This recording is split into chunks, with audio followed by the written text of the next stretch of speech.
আমাদের আজকে একটা নতুন চ্যাপ্টার শুরু করছি, সেটা হচ্ছে অত্যন্ত ইম্পর্টেন্ট চ্যাপ্টার, আবর্ত গতিবিজ্ঞান। এটা অ্যাকচুয়ালি দুটো চ্যাপ্টার একসঙ্গে পড়াবো। সেটা হচ্ছে ঘূর্ণন গতি, রোটেশনাল মোশন, আর একটা হচ্ছে দৃঢ় বস্তুর গতি, রিজিড বডি যারা, তাদের যে মোশন, দৃঢ় বস্তুর গতিবিজ্ঞান, এই দুটোকে একসঙ্গে নিয়ে পড়াবো। এখন আবর্ত গতিবিজ্ঞান একটা বস্তু কণার গতি কিরকম হতে পারে না, একটা বস্তু কণার গতি সরলরৈখিক গতি আমরা পড়েছি। যদি তুমি বাইরে থেকে বল প্রয়োগ না করো, তাহলে এই বস্তুটা সমবেগে একটা কণা সরল রেখা বরাবর চলবে। যদি বাহ্যিক বল অনুপস্থিত থাকে, নিউটনের প্রথম গতিসূত্র অনুযায়ী সমবেগে সরল রেখা ধরে চলতে থাকে। যদি তুমি এই সরল রেখার যেদিকে বস্তু কণা যাচ্ছে সেই দিকে বল প্রয়োগ করো, বা তার বিপরীত দিকে বল প্রয়োগ করো, দুভাবেই বল প্রয়োগ করতে পারো। অর্থাৎ এই সরল রেখায় যাচ্ছে, ধরো বস্তুটা এখানে পূর্ব দিকে যাচ্ছে, ধরো আমি পূর্ব দিকে বলটা প্রয়োগ করলাম, তাহলে বল প্রয়োগ করলে কি হবে? ওর ত্বরণ হবে। অর্থাৎ দেখা যাবে যে বস্তু কণাটা ওই সরলরেখা বরাবর ত্বরণ হচ্ছে। আমি যদি এরকম করি যে বস্তু কণাটা পূর্ব দিকে যাচ্ছে, আমি তার বিপরীত দিকে বল প্রয়োগ করলাম, তাহলে কি হবে? বস্তু কণার ওই সরলরেখা বরাবর মন্দন হবে, কিন্তু গতিটা সরলরৈখিক থাকে। তাহলে গতিটা আবর্তন কখন হবে? আমি যদি বস্তু কণাটা যে সরলরেখা বরাবর যাচ্ছে তার সঙ্গে কোনো কোণ করে একটা বল প্রয়োগ করি, যেদিকে খুশি হতে পারে, এদিকে হতে পারে বা এদিকে হতে পারে, একটা কোণ করে আমি বল প্রয়োগ করছি, তাহলে কিন্তু গতিটা সরলরৈখিক থাকবে না। তখন কিন্তু গতিটা হয়ে যাবে বক্ররেখ গতি, যেটাকে আমরা বলি কার্ভিলিনিয়ার মোশন। তাহলে একটা বস্তু কণার গতির অভিমুখের সঙ্গে যদি কিছু কোণ করে আমরা বল প্রয়োগ করি, তাহলে বস্তু কণার গতি সরলরৈখিক থাকবে না। কি হবে? বক্ররেখ গতি হবে, যেটাকে ইংরেজিতে বলা হয় কার্ভিলিনিয়ার মোশন। এই কার্ভিলিনিয়ার মোশন কত রকমের হতে পারে? যেমন ধরো, বৃত্তীয় গতি হতে পারে, সার্কুলার মোশন। যেমন আমি একটা ঢিলকে সুতো দিয়ে বেঁধে যদি ঘোরাই, সুতোয় বেঁধে দিলাম ঢিলটাকে, দিয়ে একটা প্রান্ত ধরে ঘোরাতে লাগলাম, গতিটা হবে বৃত্তীয় গতি।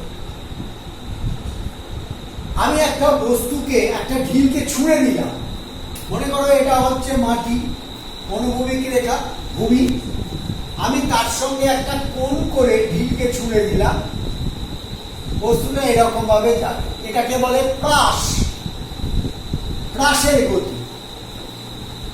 অর্থাৎ আমি যখনই অনুভূমিক তলের সঙ্গে একটা কোণ করে বল ছুঁড়ছি, তখন গতিটা হয়ে যাচ্ছে প্রাসের গতি। পৃথিবী সূর্যকে কেন্দ্র করে আবর্তন করছে। এই যে কক্ষপথটা, এই কক্ষপথটা হচ্ছে উপবৃত্তাকার কক্ষপথ। ধরো পৃথিবী আবর্তন করছে, সূর্য এরকম জায়গায় থাকে, এটাকে বলে উপবৃত্তাকার কক্ষপথ। এগুলো সবগুলোই কিন্তু আবর্তগতি বিজ্ঞান। এই সরলরৈখিক গতি এটা কিরকম হতে পারে? একমাত্রিক হতে পারে, দ্বিমাত্রিক হতে পারে বা ত্রিমাত্রিক হতে পারে।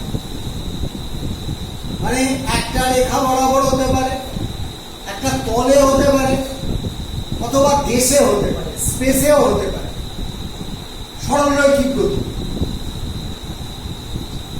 একমাত্রিক মানে ওয়ান ডাইমেনশনাল। ধরো একটা পিঁপড়ে একটা সুতো বরাবর যাচ্ছে, তখন এই গতিটাকে আমরা বলবো একমাত্রিক গতি, ওয়ান ডাইমেনশনাল মোশন।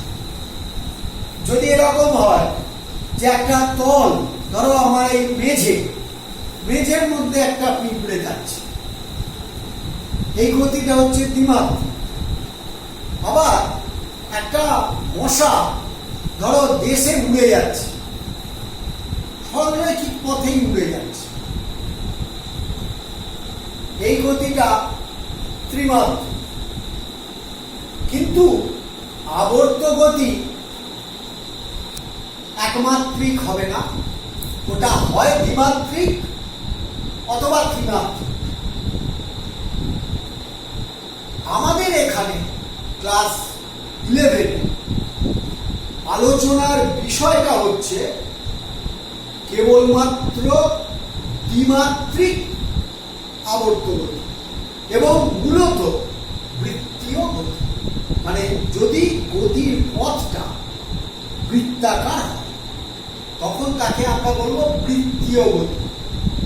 ইংরেজি হচ্ছে সার্কুলার মোশন। অর্থাৎ আমাদের পড়ার বিষয়টা হচ্ছে বৃত্তীয় গতি বা সার্কুলার মোশন, অর্থাৎ গতির পথটা বৃত্তাকার। এটা যখন একটা বস্তু কণা বৃত্তীয় পথে আবর্তন করে তখন কি হতে পারে? একটা বিন্দুকে কেন্দ্র করে ঘুরতে পারে। ধরো একটা বিন্দুকে কেন্দ্র করে ঘুরছে, হতে পারে এরকম বৃত্তাকার পথে ঘুরছে, একটা বিন্দুকে কেন্দ্র করে ঘুরছে। এটা হচ্ছে, এটাকে বলা হয় যে বিন্দুটাকে কেন্দ্র করে ঘুরছে সেই বিন্দুটার নাম হচ্ছে ঘূর্ণন বিন্দু। ঘূর্ণন বিন্দু বা ঘূর্ণন কেন্দ্র, সেন্টার অফ রোটেশন। যে কণাটা ঘুরছে এটা হচ্ছে ঘূর্ণনশীল কণা। তাহলে ঘূর্ণনশীল কণা, যে কণাটা ঘুরছে সেটাকে বলে ঘূর্ণনশীল কণা। এই যে ঘূর্ণন বিন্দু, এরকম হতে পারে যে বিন্দুকে কেন্দ্র করে না ঘুরে একটা অক্ষকে কেন্দ্র করেও ঘুরতে পারে। যেমন ধরো একটা দরজার পাল্লা, সে কিন্তু একটা বিন্দুকে, দরজার পাল্লাটা কিন্তু ঘোরে। তুমি যদি পাল্লাটা দেখো, পাল্লার গতিটা, তাহলে দেখবে পাল্লাটা কিন্তু ঘুরছে। কাকে কেন্দ্র করে ঘুরছে? যেখানে কবজাটা আটকানো আছে সেখানে একটা, সেইটাকে বলে অক্ষ। অর্থাৎ এরকম ধরো পাল্লাটা ঘুরছে, এরকম একটা অক্ষ আছে, এই অক্ষটাকে কেন্দ্র করে এই পাল্লাটা ঘুরছে। এটা যদি পাল্লা হয় এইটাকে বলা হবে ঘূর্ণন অক্ষ, ঘূর্ণাক্ষ, অ্যাক্সিস অফ রোটেশন। এই পাল্লা যে কোনো একটা বিন্দু যদি আমি নিই, তাহলে এই বিন্দুটা এই অক্ষটাকে কেন্দ্র করে ঘুরছে। তাহলে একটা বিন্দুকেও কেন্দ্র করে ঘুরতে পারে, একটা অক্ষকে কেন্দ্র করেও ঘুরতে পারে। দুটোই কিন্তু আমাদের আবর্ত গতি বিজ্ঞানের বা বৃত্তীয় গতির মধ্যে পড়ছে, অন্তর্ভুক্ত। এখন আমাদের এখানে আমরা প্রথমে ধরছি একটা বিন্দু, এরকম বিন্দুকে কেন্দ্র করে একটা কণা আবর্তন করছি। আমরা এই বিন্দু আর ঘূর্ণনশীল কণার যে সংযোজক সরলরেখা, সেইটাকে আমরা কি বলবো? বৃত্তীয় পথের ব্যাসার্ধ। এই যে সরলরেখাটার নাম হচ্ছে দূরক বলে, ইংরেজিটা হচ্ছে রেডিয়াস ভেক্টর।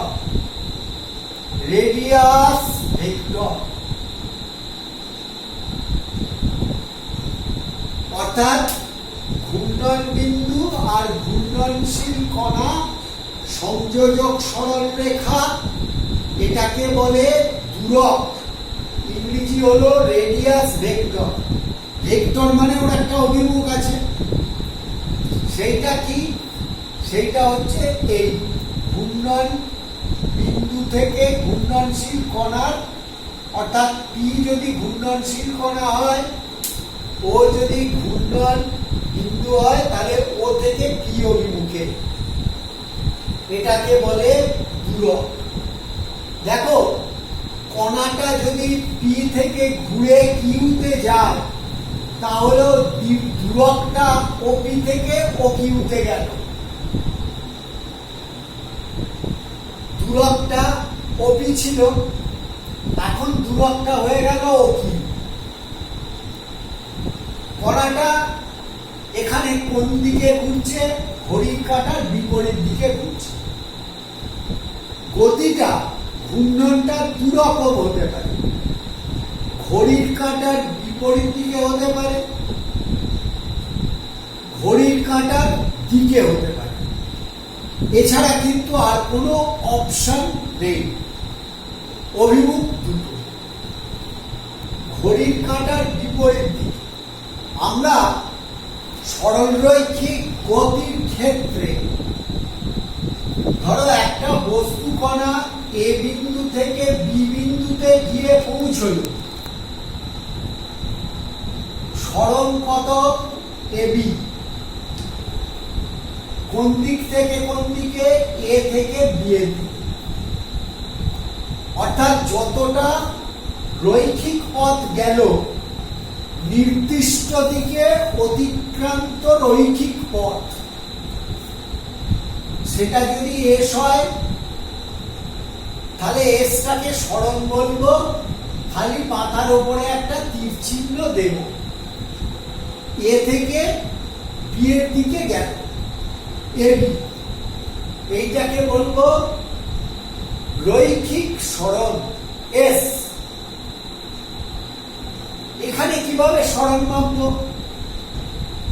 যতটা কোণ ঘুরলো, ধরো পি থেকে কিউতে গেল, কতটা সরণ হলো? না, পি ও কিউ, এই যে কোণ, এটাকে যদি আমি থিটা বলি, তাহলে কৌণিক সরণ হলো থিটা। এই থিটা, এই সরণটা পজিটিভ হতে পারে, নেগেটিভ হতে পারে। পজিটিভ কখন হবে? যখন থিটা হচ্ছে অ্যান্টি ক্লকওয়াইজ, অর্থাৎ রোটেশনটা যখন অ্যান্টি ক্লকওয়াইজ, অর্থাৎ ঘড়ির কাঁটার বিপরীত দিকে, তখন এই সরণটাকে নেওয়া হবে পজিটিভ। যদি থিটা ক্লকওয়াইজ হয়, ঠিক উল্টোটা, অর্থাৎ কৌণিক সরণ যদি ঘড়ির কাঁটার দিকে হয়, এদিকে হয়, আমি যেদিকে তা আঁকলাম, তখন এইটাকে বলা হবে নেগেটিভ। কখন? না, ক্লকওয়াইজ। আচ্ছা, এই থিটা, এই যে কৌণিক সরণটা হলো, এটাকে কি ভেক্টর বলা যাবে না স্কেলার বলা হবে? যদি থিটার ফাইনাইট ভ্যালু থাকে, মানে যে মানটা পাচ্ছি আমরা সেই মানটা যদি পরিমাপযোগ্য হয়, মেজারেবল কোয়ান্টিটি, ধরো 2 ডিগ্রি, 3 ডিগ্রি, 4 ডিগ্রি, 5 ডিগ্রি, এরকম মেজারেবল কোয়ান্টিটি যেটাকে আমি মাপতে পারি, তাহলে কিন্তু থিটা হচ্ছে স্কেলার রাশি। তখন থিটাকে, কৌণিক সরণকে ভেক্টর রাশি বলা হবে না, অভিমুখ নেই। কিন্তু থিটা যদি ইনফাইনাইটেসিমালি স্মল টেন্ডস টু 0, অত্যন্ত কম, অতি ক্ষুদ্র, ইনফাইনাইটেসিমালি স্মল, তখন কিন্তু থিটাকে বলা হবে ভেক্টর রাশি। তখন থিটাকে আর আমি স্কেলার রাশি বলতে পারবো না। তাহলে থিটা যদি ভেক্টর হয়, তাহলে থিটার অভিমুখ কি হবে? থিটার অভিমুখ হচ্ছে, আমরা যদি ডান হাতি স্ক্রু ঘোরাই, যেমন ধরো আমি যদি ধরে নিই বস্তু কণা ঘড়ির কাঁটার বিপরীত দিকে যাচ্ছে, ঘুরছে, তাহলে কোন দিক থেকে ঘুরছে? পি থেকে কিউ এর দিকে যাচ্ছে। তাহলে আমি একটা স্ক্রুকে যদি পি থেকে কিউ এর দিকে ঘোরাই, স্ক্রু এর অগ্রভাগ কোন দিকে যাবে? উপরের দিকে। তুমি ঘোরাও পি থেকে কিউ এর দিকে। ধরো এটা যদি একটা দ্বিমাত্রিক তল হয়, এই তলে যদি তুমি পি থেকে কিউ এর দিকে ঘোরাও স্ক্রুকে, তাহলে স্ক্রু এর অগ্রভাগটা যাবে উপর দিকে। কৌণিক সরণের অভিমুখটা উপর দিকে হবে। এটাকে বলে অক্ষীয় ভেক্টর, অ্যাক্সিয়াল ভেক্টর, অর্থাৎ এই অক্ষ বরাবর কাজ করবে। এই যে ঘূর্ণন বিন্দু, একে আমি যদি ঘূর্ণন বিন্দুকে অন্তর্ভুক্ত রেখে একটা রেখা টানি, ধরো আমার এই তলে ঘুরছে, এইটা তল, এই তলটাতে কণাটা ঘুরছে ঘড়ির কাঁটার বিপরীত দিকে, এইভাবে ঘুরছে, অভিমুখটা কিন্তু ঘূর্ণন বিন্দু থেকে উপরের দিকে, ঘড়ির কাঁটার বিপরীত দিকে ঘুরলে। আর যদি ঘড়ির কাঁটার দিকে ধরে স্ক্রুটাকে কিউ এর থেকে পি এর দিকে ঘোরাও, কিউ থেকে পি এর দিকে ঘোরাও, স্ক্রু এর অগ্রভাগ নিচে নামবে। কি বরাবর নামবে? অক্ষ বরাবর নিচের দিকে নামবে, অর্থাৎ খাতার তলের থেকে নিচের দিকে নামবে। যদি অ্যান্টি ক্লক ঘোরাই, খাতার তল থেকে উপরের দিকে উঠবে, লম্বভাবে পাঠকের দিকে যাবে, অভিমুখটা হবে খাতার তলের সঙ্গে লম্ব পাঠকের দিকে। যদি ক্লকওয়াইজ ঘোরাও, তাহলে খাতার তলের সঙ্গে লম্ব পাঠক থেকে দূরের দিকে যাবে। ডান হাতি স্ক্রুকে ঘোরালে স্ক্রুয়ের অগ্রভাগ যেদিকে যায়,